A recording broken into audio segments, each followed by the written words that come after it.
kartinyan putyaniro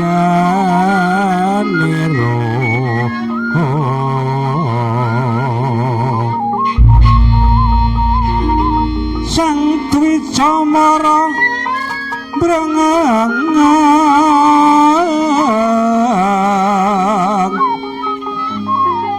liru swaraning madu bronto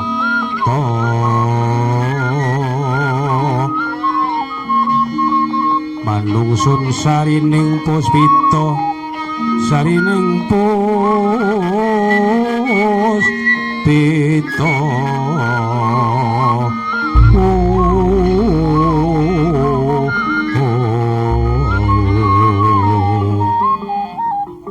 witeng klopo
manten katun rami nggenya sami Bandayuda ing antawisipun sekabat Kerti napa Kerti Sapeka abdinipun Begawan Tambara Petra ingkang lenggah wonten ing pertapan Prangalas kaliyan Narendra nggawa sirung Prabu Kala Gumarang miwah Patih Kala Yaksindra ingkang rikala semanten sami aluk Bindawalapati.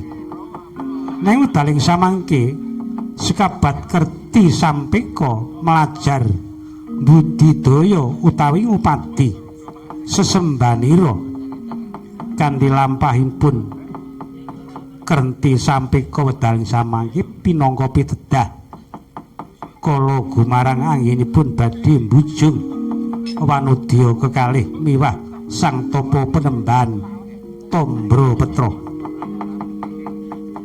Rikala semanten tindaknya Sang Tambara Petra tansah muhung keparinging Hyang Widiwasa murih ing samangke saged angayomi tindaknya Sang Topo Tambara Petra miwah ingkang putra. Sungkawaning penggalih Begawan Tambara Petra satemah mrobolke wulu salomba ndadek kepengaribawa gara-gara eka bumi twisawah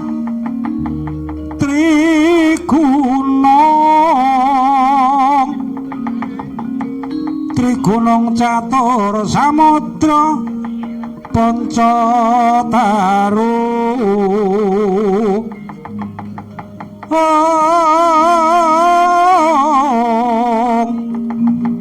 Pancataru satpangonan sabda pandhita asta tawang Asta tawang nawa dewa nawa dewa dasa ratu ratu panututing jalma ratu mustikaning jalma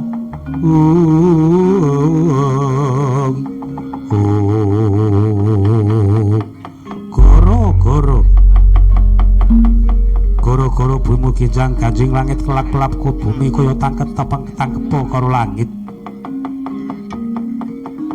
geduk mangampak-ampakan lebu katiuping angin udan barat deres awlesus pindho pinusus saka bantri goro-goro semunduling kayangan njungring salekompak bali mercikundo manik kaya jomplang-jomplang asaka guru kaya doyong-doyong kori matangkep kaya jebul-jebulo rikala semanten sang Hyang padha priksa pilih gumlaring jagat ketaman goro-goro sigra ngasta cupu maneh asta gina sigra katetesaken wonten jagat ing taman goro-goro sanalika gemari pahlo jinawi gemaring jagat mercapada namung sampun ta kejut menawi goro-goro ingkang dumunung wonten madyaning pakliran ing samangke ngurmati wijilira Kilurah Semar Badranaya Jumedonya Kilurah Semar menapa Badranaya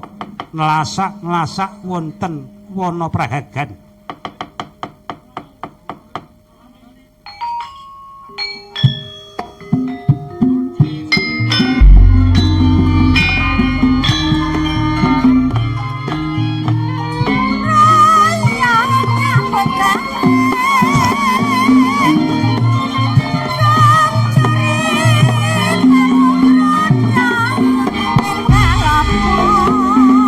Kancane ora siji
jam 1:43. Oh,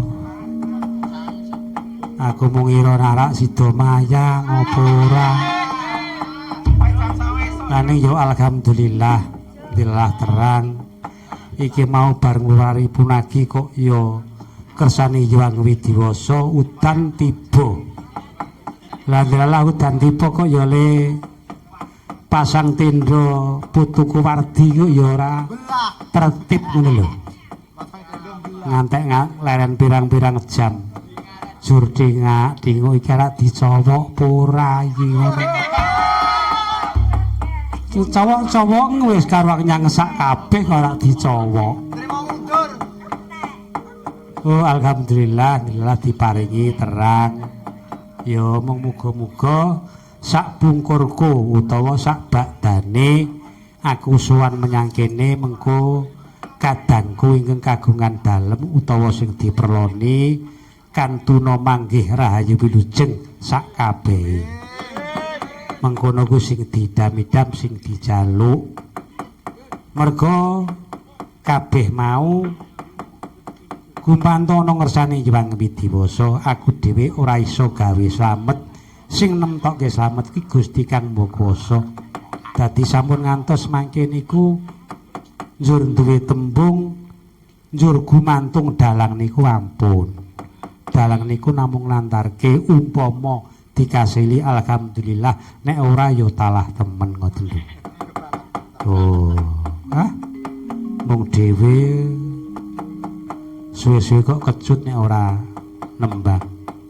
Mau arep nembang tenanan seburane gegrujuk banyu ora sida. Saiki disidake. Mara nduk. Sapa iki arepan? Aku njaluk putuku. Klambi lurik apa kae? Klambi lurik apa lurik? Klambi lurik. Sineman klambi lurik. Yo. Pikarane diloske aja mikir werna-werna. Aja ningak-ninguk ngulon. Lah ngulon ya men ya aja sak-sake.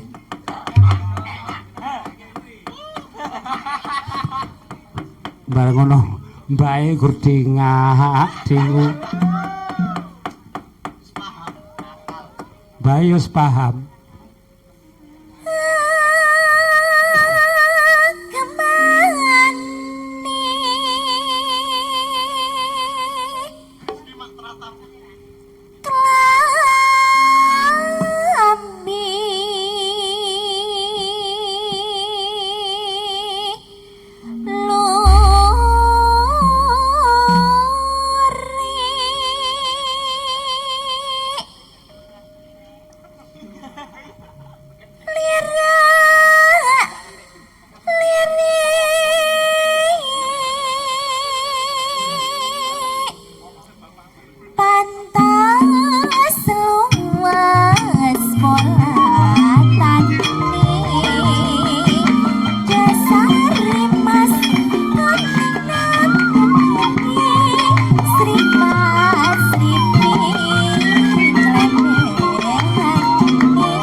Ya tak garap tuku dhewe. Hesti. Dalem. Iki jujur ya. Nggih. Kowe ndenemu karo bapakmu karo mbokmu. Kali. Oh. Aku ora tegel jane. Lah pripun? Ya diteruske.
Saiki nunggu Kang Gareng. Kang Gareng mrene Kang.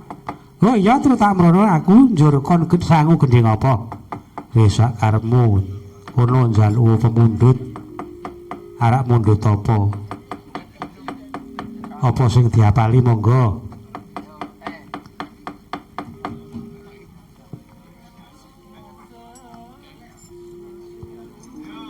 Mara sapa apa sing diapali? Satset.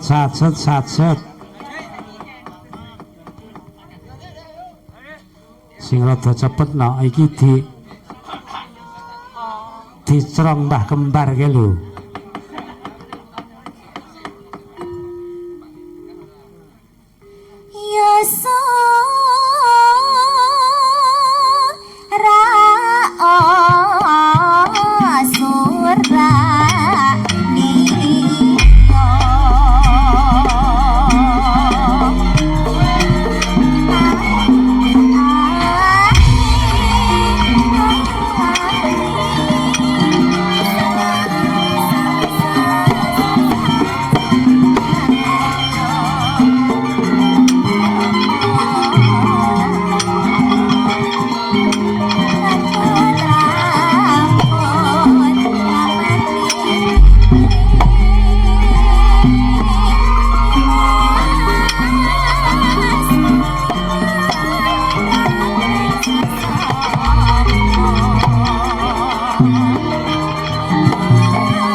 Dhewe wis ketemu njur arep apa?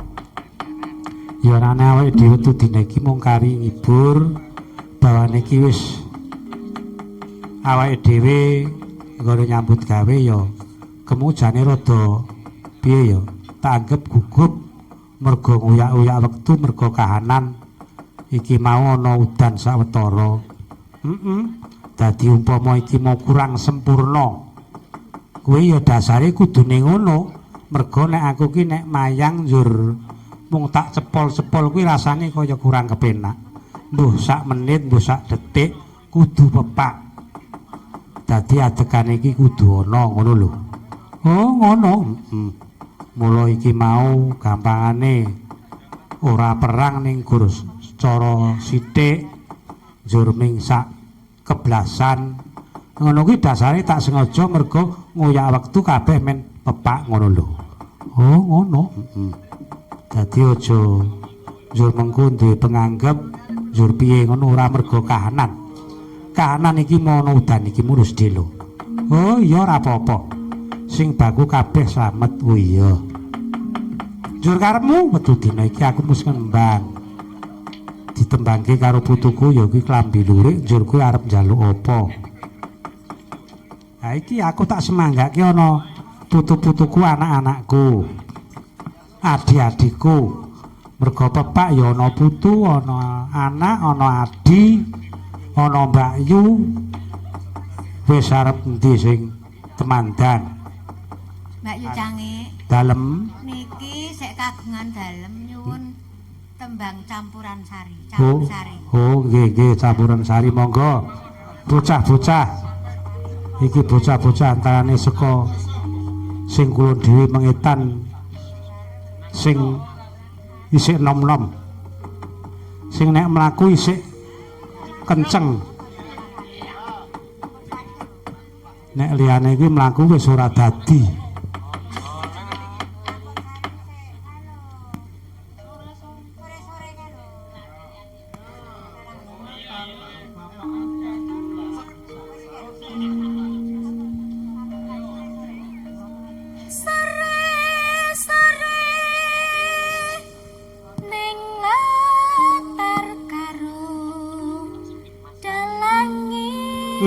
Lho. Gosek tak urus saiki. Lah karo dalang iki dalang sing endi? Dalang aku apa Sitri? Aku apa Sitri apa Rizki? Jenengan mau.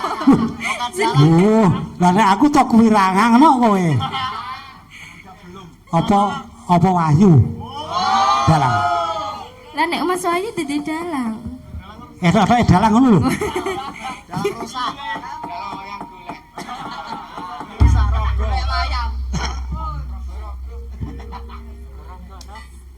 Tetembangan. Ram.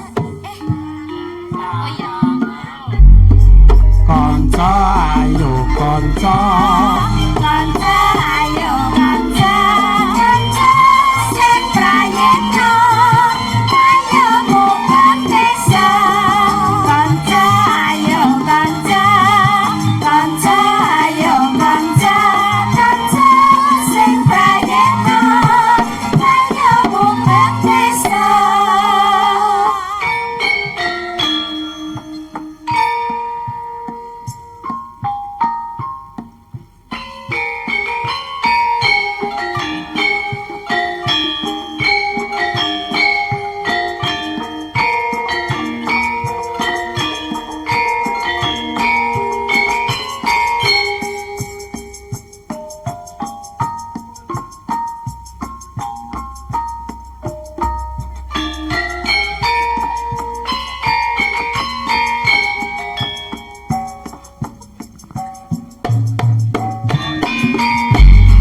Kanca ayo kanca, kanca ayo kanca, kanca sing prayitna, ayo bukan desa. Lawang kowe sing marah-marahi, lawang kowe sing marah-marahi, mentah saka toko merek cimpring nganggo pirko. Prepare mamingge, prepare mas, prepare. Lihatlah aku menari, hari kegembiraan. Kaku.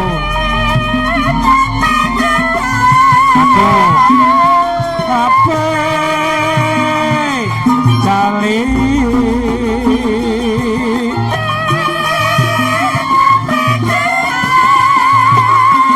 Tapene jali.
Kok ketok aku rada penasaran. Le oyes mambu ki ana sing kleru ya. Oh yes, ana sing mambu. Sapa cahmu cah? Saiki coba tak tes. Coba wiraswara. Jiro lu. Oh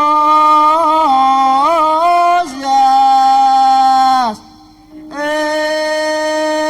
Mambu.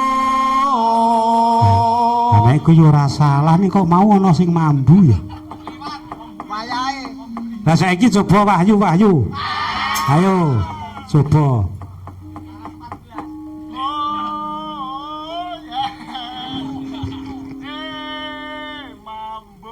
Wah, iki bener. Lah saiki sing nyodom.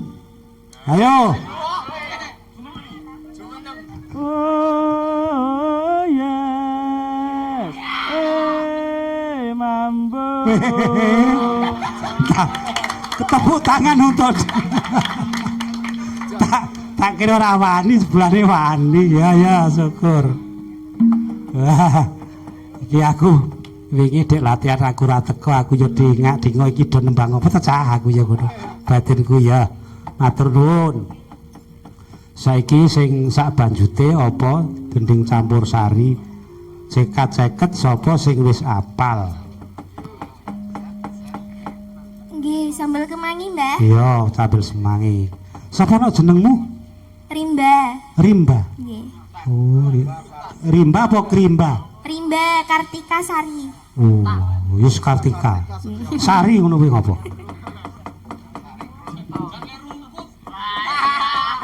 Iya lahir ning hutan. Ya urung cah. Berarti kerep. Bener tukul jamure biasanya.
Aku dikendangi jaipongan ya iki.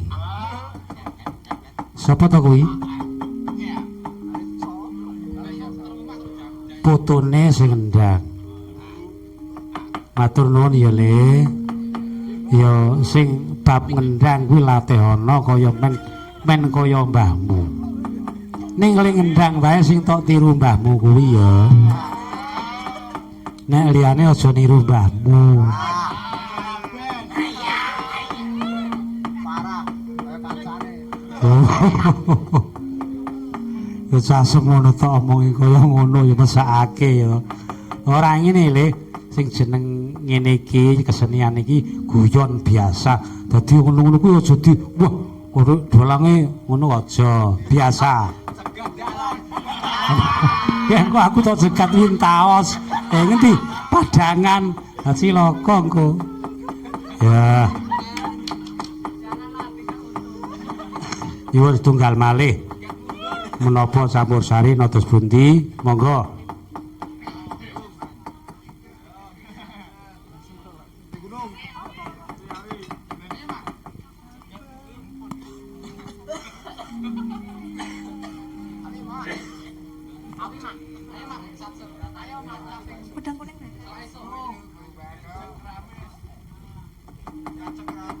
Ora no, sakjek no. Kiti sauting je.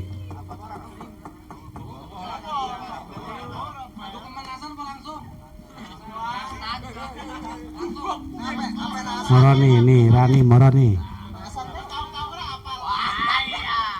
Kuwi nek ngrungokke kanca-kancamu kuwi ora iso nembang ku. Lah kuwi padha karo jin setan mboten burun. Wujud temong paksi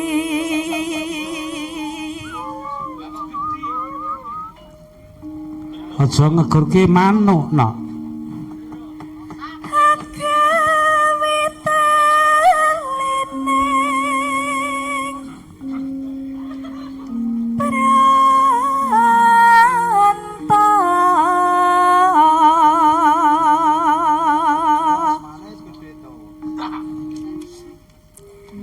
Aja dadi putri Jawa. manis nengsem make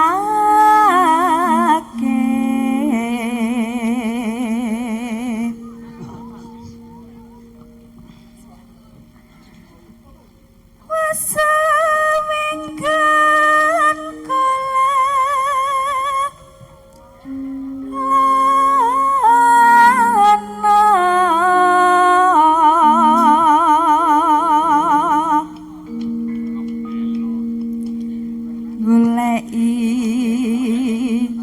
si podang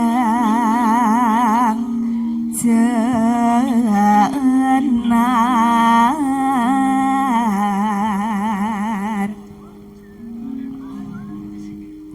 ibu bunga henga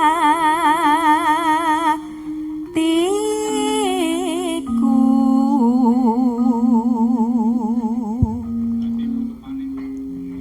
nyanding bisa dadi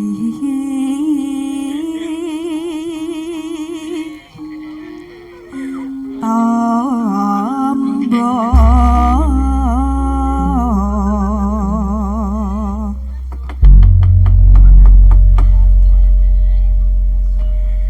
esok awan ning omah wis ora kasar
matur nuwun. Sami-sami. Nggih. Tro, apa Kang Garek? Ya senadyan iki ora rata sing ngembang ya ora apa-apa mergo nguyah wektu mengko ndak kedadak nganti esuk. Oh iya njur piye? Ayo. Ke bendaramu Ndara Arjuna. Katone mudhun saka pertapan, ayo diseba Petro. Iya.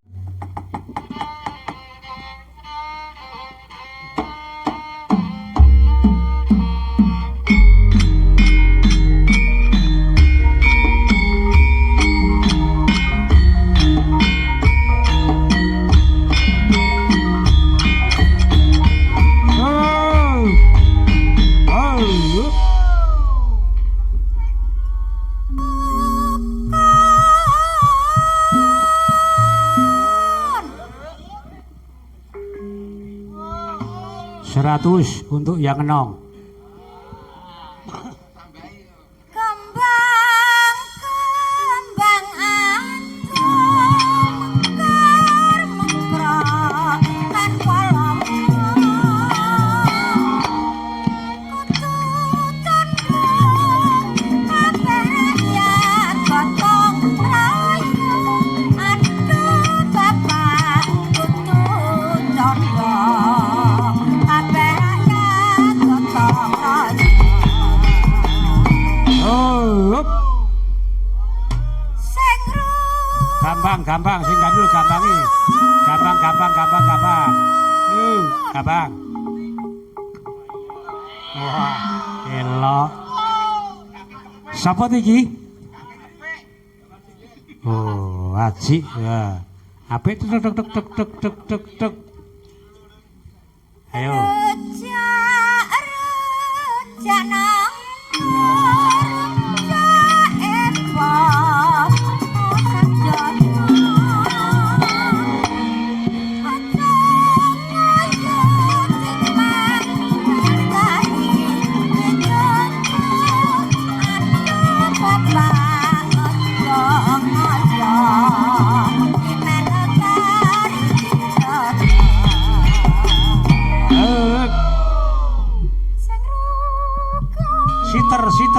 Siter.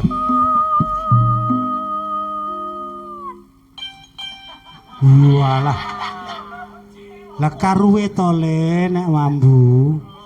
Nek kaya cing. Aduh kakak.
Swerdata pitana nenggih kucapo. Saka rikating carita gawang pangewong munggal kawi. Papan tebih kadamel celak-celak kadamel tebih yekti tunggal panggung siji caritane ewuh lamun sinarngu. Rikala semanten ingkang dumunung wonten salebeting wana ingkang lenggah wonten Sela Gilang. Rikala semanten wonten sajuganing satriya ingkang mawa teja sumunduring ngawiyat. Datan mukal awit punika tasih jangkeping kadang Pandhawa klebet pamadyaning Pandhawa. Kekasih Raden Herjuna Raden Permadi Wijanarka ingkang lenggah wonten Sela Gilang rikala semanten kaadhep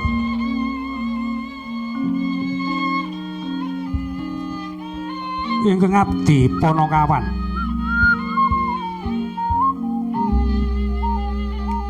Kilora Semar Badranaya ingkang pinangka dados tuwa-tuwangganing Panakawan. Kilora Semar Badranaya kadhekaken putra Cecik Tega ing antawisnya Kilurah Nalagaring, Kilurah Petruk Kantong Bolong, Kilurah Bagong. Rikala semanten kanton mencorong tejane Kilurah Semar Badranaya awit Kilurah Semar Badranaya sedunipun senadyan ta gelar punika Punakawan nanging estunipun punika tasih jangkeping Trajawata Tridasa Wataknawa tumpurun wonten madya padha kinarya pamomong Wijiratu tanah Jawi. Mila boten mukal ketingal mencorong tejane Kilurah Badranaya wau. Butupi ngawuningani ingkang Bendara sampun tedhak saking pertapan ngukira tawu gubuh-gubuh nggih nyong ngadhep ing samangke badhe cumadung dawuh menapa ingkang dados dawuhipun Sang Tapa Begawan Abiyasa. Rikala semanten ning kaya banyu neng kaya watu. Rikala semanten Kilurah Semar Badranaya mangkono pangudaswaraning indriya ingkang kawijil nimbali dhateng para putra. Nalagaring apa Kyai Petruk apa Mo Bagong apa Pak? Ayo padha ngangsek nyadong dawuh. Apa dawuh Sang Tapa Penembahan ingkang lumantar ana momonganmu? Iya Mo, ayo do maju. Iya Mo, ayo tak dereke. Iya Pak.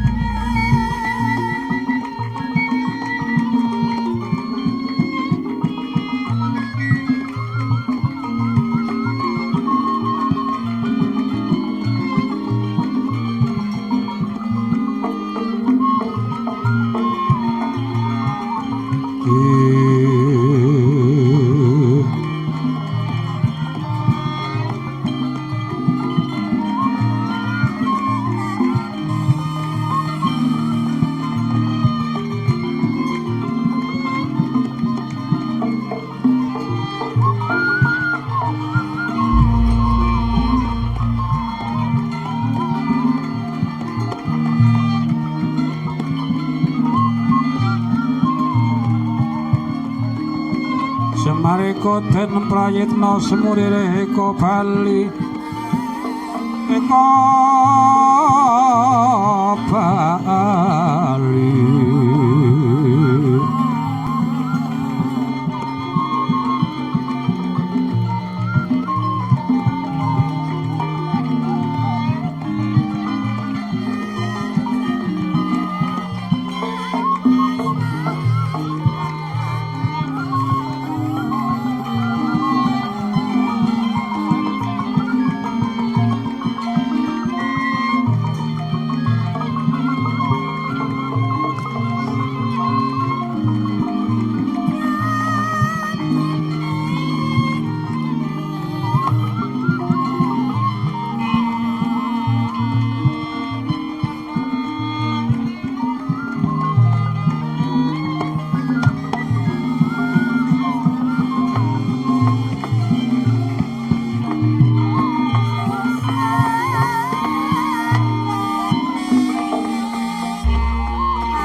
semarika